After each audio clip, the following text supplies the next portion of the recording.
کبھی سوچا ہے اگر پوری دنیا پانی میں ڈوب جائے، پہاڑوں سے اونچا پانی ہو اور صرف چند لوگ بچیں، ایک باپ اپنے بیٹے کو آخری بار آواز دیتا ہے، بیٹا کشتی میں آ جاؤ، بچ جاؤ، مگر بیٹا کہتا ہے مجھے بچانے کے لیے پہاڑ کافی ہے، اور اگلے ہی لمحے سب کچھ ختم۔ یہ کوئی کہانی نہیں، یہ قرآن کا سچا واقعہ ہے۔ حضرت نوح علیہ السلام کا وہ دردناک لمحہ جب ساری دنیا ڈوب گئی، صرف ایمان بچا۔ اس واقعے کو چھوڑنا مت، یہ تمہارے دل کو ہلا دے گا۔ اور اللہ تعالی نے نوح کو ان کی قوم کی طرف رسول بنا کر بھیجا۔ وہ کہنے لگے، میں تمہارے لیے ایک کھلا ہوا ڈرانے والا ہوں۔ نوح علیہ السلام نے اپنی قوم سے کہا، تم اللہ کے سوا کسی کی عبادت نہ کرو، مجھے ڈر ہے تم پر ایک بہت ہی دردناک دن کا عذاب نہ آ جائے۔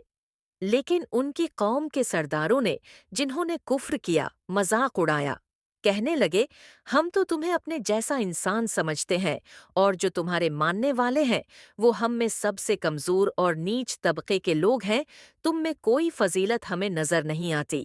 نوح علیہ السلام نے بہت سمجھایا، بار بار بلایا، لیکن انہوں نے ضد کی، جھگڑا کیا، اور پھر کہنے لگے، بس نوح، تم بہت جھگڑ چکے، اب وہ عذاب لے آؤ جس سے تم ہمیں ڈرا رہے ہو۔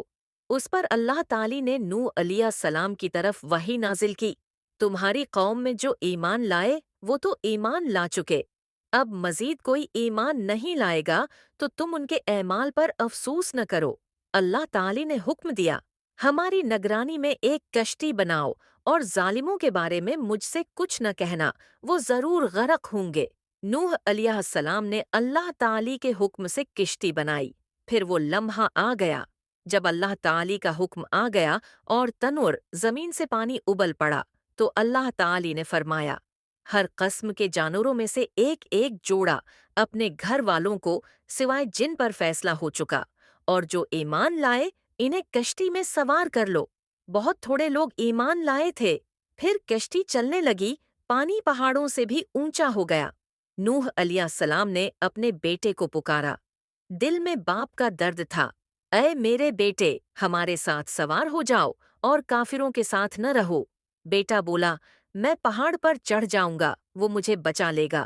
نوح علیہ السلام نے کہا، آج کوئی بچانے والا نہیں سوائے اس کے جس پر اللہ رحم کرے۔ اور پھر ایک لہر آئی اور بیٹے کو لے گئی۔ پھر اللہ تعالی نے حکم دیا، اے زمین اپنا پانی نگل لے، اور اے آسمان تھم جا۔ پانی تھم گیا، کشتی جودی پہاڑ پر جا ٹھہری، اور اللہ تعالی نے فرمایا، اے نوح، ہماری طرف سے سلامتی اور برکتوں کے ساتھ اتر جاؤ، تم پر اور ان نعمتوں پر جو تمہارے ساتھ ہیں۔ یہ صرف ایک پرانا واقعہ نہیں تھا، یہ اللہ تعالی کا پیغام ہے ہر اس دل کے لیے جو ابھی بھی وقت پر لوٹ سکتا ہے۔ نوح علیہ السلام کا بیٹا نبی کا بیٹا تھا، مگر ایمان نہ لایا، اور صرف کشتی والوں نے نجات پائی۔ آج ہم سب کے سامنے بھی وہی کشتی ہے، فرق صرف یہ ہے کہ اب لکڑی کی کشتی نہیں، بلکہ اللہ کی رحمت، قرآن اور سچی توبہ ہی ہماری کشتی ہے۔ سوچئے، کیا ہم اس کشتی میں سوار ہیں، یا کہیں ہم بھی پہاڑ پر چڑھنے کا غرور تو نہیں رکھتے؟ اللہ ہمیں وہ دل دے جو نوح کی کشتی میں بیٹھ جائے، نہ کہ وہ ضد والا دل جو بیٹے کا تھا۔ آمین۔